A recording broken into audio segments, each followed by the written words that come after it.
ده انا زملكاوي، ده انا ما خدونيش منتخب مصر عشان خاطر رفضت اروح للنادي الاهلي. خليكوا في ظهري يا زملكاوي. يا اشعرت يا جدع.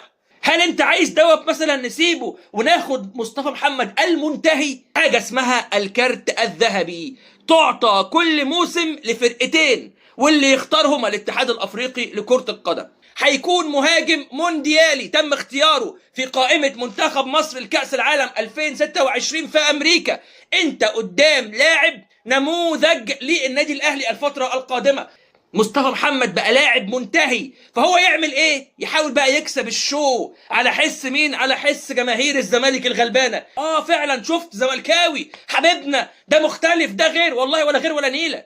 لو في الرمق كان الاهلي جابه، لو في الرمق كان منتخب مصر جابه. ايه هي ارقام؟ اتحدى بني ادم يجي يقول لي ايه هي ارقام مصطفى محمد مع ناديه نانت الفرنسي او مع منتخب مصر لما كان بيلعب عشان الاهلي يبقى هيجري عليه وهيموت عليه. هل مصطفى محمد تم استبعاده من قائمة منتخب مصر علشان فعلا رفض ان هو يمضي في النادي الاهلي؟ مفاجأة منتظرة للنادي الاهلي في المشاركة في دوري ابطال افريقيا. هل عندك معلومة عزيزي المشاهد انه اللاعب اليوم النهاردة كان متواجد مع ثلاثي منتخب مصر في السفارة الأمريكية بيطلع تأشيرة؟ تطبيق زملكاوي أعلن عن اشتراك سنوي وبيدعو الزملكاوية إن هم يشتركوا فيه، وبيقول إن كل الفلوس اللي هتتلم من خلال هذا التطبيق هتروح على طول مباشرة لخزينة الزمالك المخصصة لفك القيد. غلط مجلس إدارة النادي الأهلي منذ البداية. ليه؟ لأن احنا صبرنا على واحد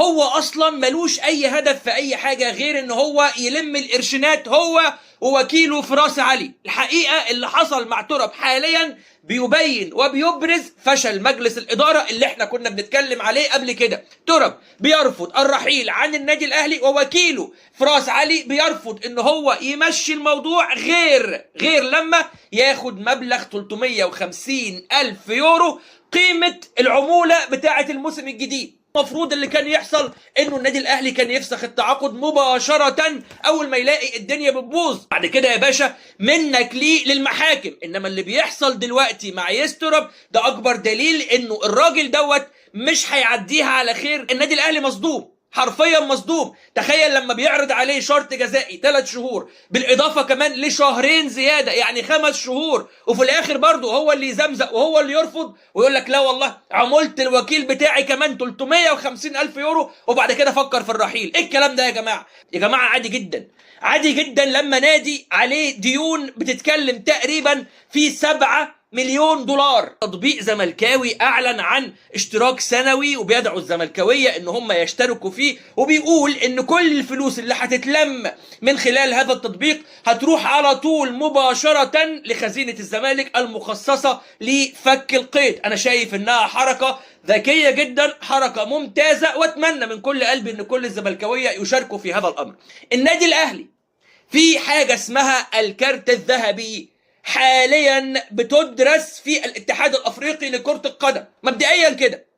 مفاجأة منتظرة للنادي الاهلي في المشاركة في دوري ابطال افريقيا، وهقول لك ازاي.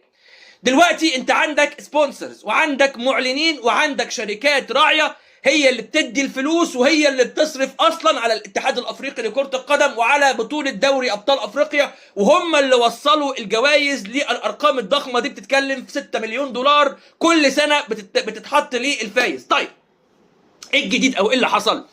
لو فاكر من قيمة شهر كده ولا حاجة لما جيت قلت لك انه الاتحاد الافريقي بيفكر ان هو يزود عدد الفرق في الدوريات اللي هي الكبيرة زي الدوري المصري، الدوري المغربي، الدوري التونسي والكلام ده كله، لكن الموضوع وقف واصطدم بحاجة اسمها الأجندة الدولية وبعدد معين من المباريات وبازدحام في الأجندة الدولية، فالموضوع صعب جدا ان هو يتم زيادة الفرق.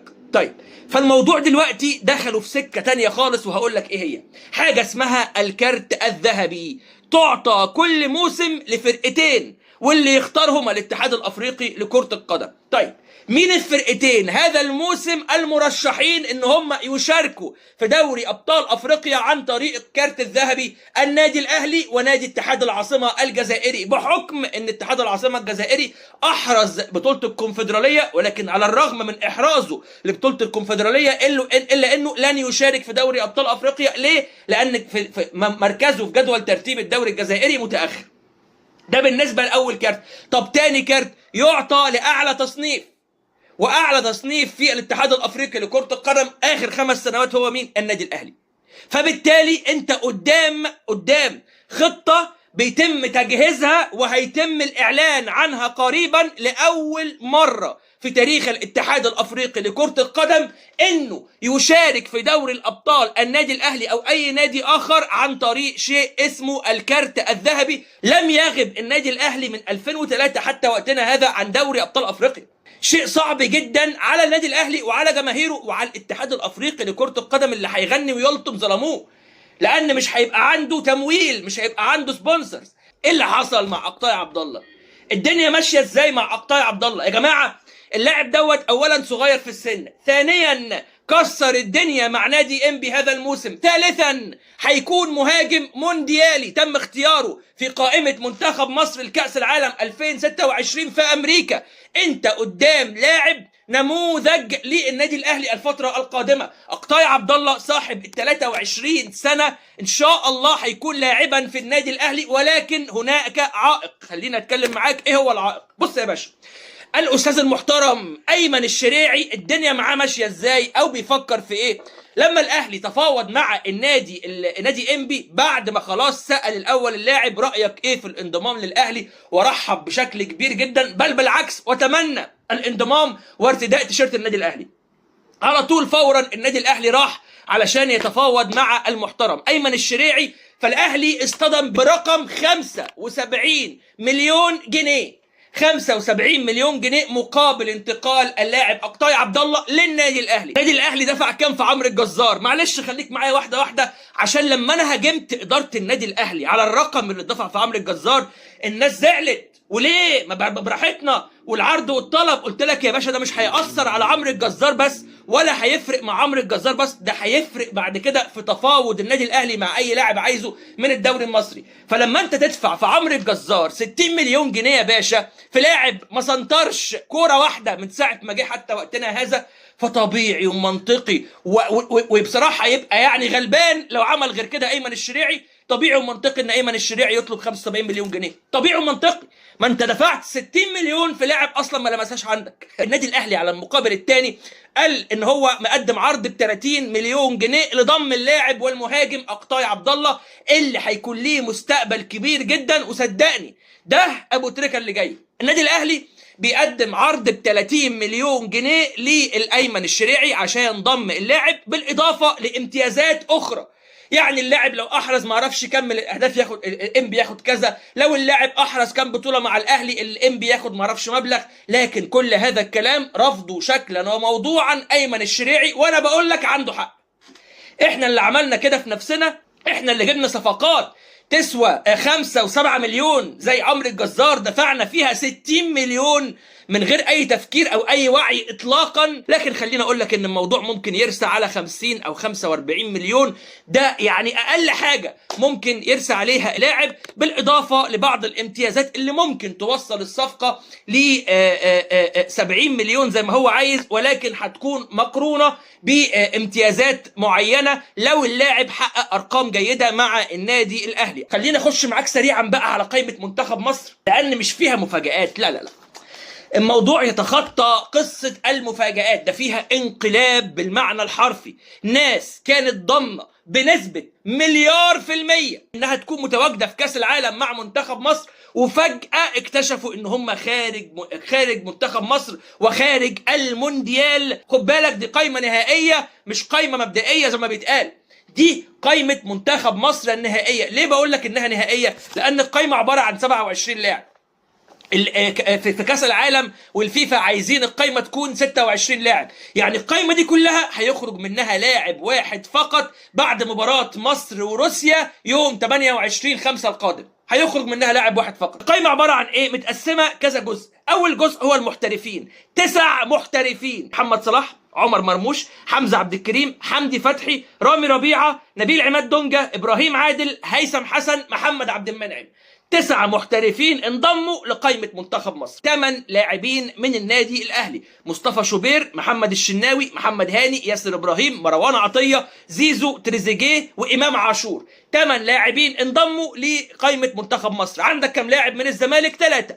عندك من الزمالك المهدي سليمان وحسام عبد المجيد وأحمد فتوح، وعندك برضو 3 من نادي بيراميدز: مهند لاشين، مصطفى زيكو، كريم حافظ، وعندك 2 من نادي زد: طارق علاء الباك اليمين، وعندك محمود صابر لاعب نادي زد، وعندك 1 من الجونه و1 من انبي. 1 من انبي اللي هو اقطاي عبد الله، 1 من الجونه اللي هو حارس المرمى محمد علاء. دي قائمه منتخب مصر المسافره ان شاء الله في كأس العالم 2026. طب مين ابرز الغيابات؟ ناصر منسي. ابرز الغيابات اسامه فيصل. عندك كمان محمد شحاته بعد تراجع مستواه وفاه والده ومتاثر نفسيا بشكل كبير جدا، وكمان مصطفى محمد الغائب عن هذه القائمه. طيب لو انا جيت لموضوع مصطفى محمد، عشان بس الكلام والهري، اقسم بالله في ناس عشقها الوحيد والاول هو الهري.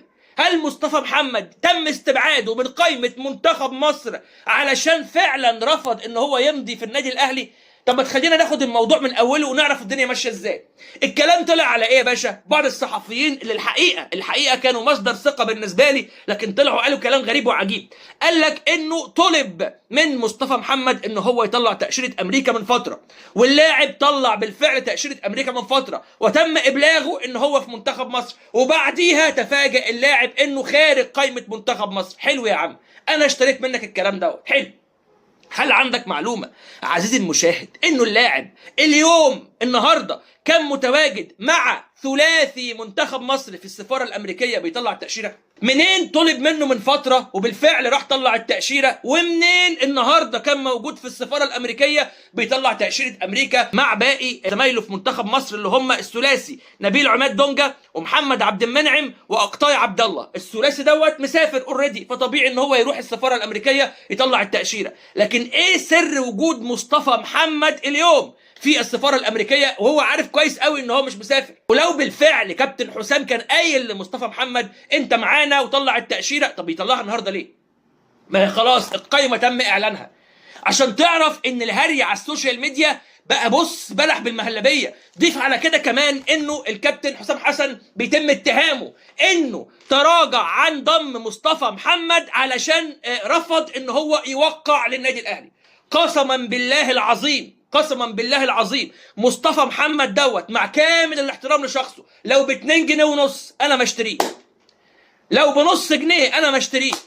من فتره، من 2 3 كنت اقول لك مهاجم ويستحق ويستاهل وليه ارقام، لكن دلوقتي معلش ايه هي ارقام؟ اتحدى بني ادم يجي يقول لي ايه هي ارقام مصطفى محمد مع ناديه نانت الفرنسي او مع منتخب مصر لما كان بيلعب عشان الاهلي يبقى هيجري عليه وهيموت عليه.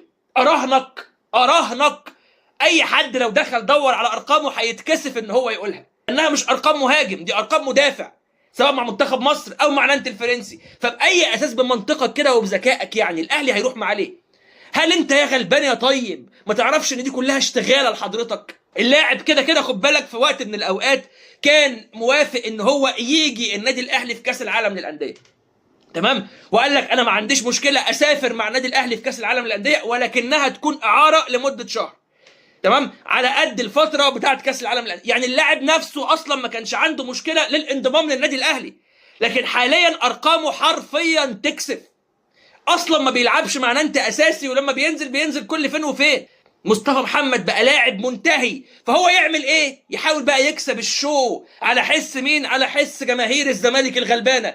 ده انا زملكاوي، ده انا ما خدونيش منتخب مصر عشان خاطر رفضت اروح للنادي الاهلي. خليكوا في ظهري يا زملكاوي. يا اشعرت يا جدع. ايه يا عم الجو؟ للاسف ناس طيبه وغلبانه بتصدق، طيبين قوي وغلابه قوي وبيصدقوا. فعلا شفت زملكاوي حبيبنا ده مختلف، ده غير والله، ولا غير ولا نيله. لو في الرمق كان الاهلي جابه، لو في الرمق كان منتخب مصر جابه. ملهاش علاقه اطلاقا باي شيء غير تدني مستوى اللاعب مصطفى محمد. وبعدين سؤال هنا معلش يعني، هو انت ليه باصص بس لمصطفى محمد وسايب اسامه فيصل؟ طب ما اسامه فيصل كان عنصر اساسي مع منتخب مصر طوال الفتره الماضيه، سواء في التصفيات او في كاس افريقيا. طب ما هو تم استبعاده هو راخر، اشمعنى؟ ولا ده برضه رفض يروح الاهلي؟ مش فاهمك، بتحاول تقنعني. طب على الناحيه الثانيه مين بقى اللي راح ومين تم اختياره؟ طيب يا باشا تعال نبص، تم اختيار حمزه عبد الكريم. حمزه عبد الكريم اللي هو بيعمل ايه دلوقتي؟ اللي هو النهارده بيلعب نصف نهائي كأس الابطال مع فريق الشباب بتاع برشلونه، واحرز الهدف الاول في الدقيقه 42. صحيفه كادينا سير، دي صحيفه واذاعه اسبانيه عملاقه يعني من زمن الزمن، بتقول لك وبتؤكد انه هانز فليك المدير الفني لنادي برشلونه بيتابع عن كثب اللاعب حمزه عبد الكريم، وبيقول لك ان احتمال كبير جدا يكون موجود في فتره الاعداد بتاعه الفريق الاول. انت متخيل لاعب 18 سنه مصري يحرز النهارده هدف بعد ما احرز الماتش اللي قبليه هدف تقريبا بمعدل كل مباراه هدف، وبيساعد فريقه في نصف نهائي كاس الابطال في مستوى مختلف تماما، وهانز فليك بيقول لك بيتابعه شخصيا؟ صحيفه كبيره وعملاقه زي دي طبيعي ومنطقي انه يروح. هل انت عايز دوت مثلا نسيبه وناخد مصطفى محمد المنتهي؟ يوم 28/5 ان شاء الله هيكون موعد مباراة مصر وروسيا في استاد العاصمة الإدارية. يوم 30/5 هيكون السفر لمدينة أوهايو الأمريكية علشان هنقابل منتخب البرازيل يوم 6/6 الساعة 1 صباحا بتوقيت القاهرة. يعني الماتش بتاع مصر والبرازيل هيكون يوم 6/6 بتوقيت مصر، هيكون الساعة 1 بالليل، بتوقيت أمريكا هيكون الساعة 7 مساء. بعديها تاني يوم على طول يوم 7/6 منتخب مصر هيسافر لمدينة سبوكن الأمريكية عشان دوت مقر منتخب مصر الأساسي والرئيسي لحد نهاية كأس العالم. بعد كده يوم 15/6 أول مباراة لمنتخب مصر هتكون قدام منتخب بلجيكا.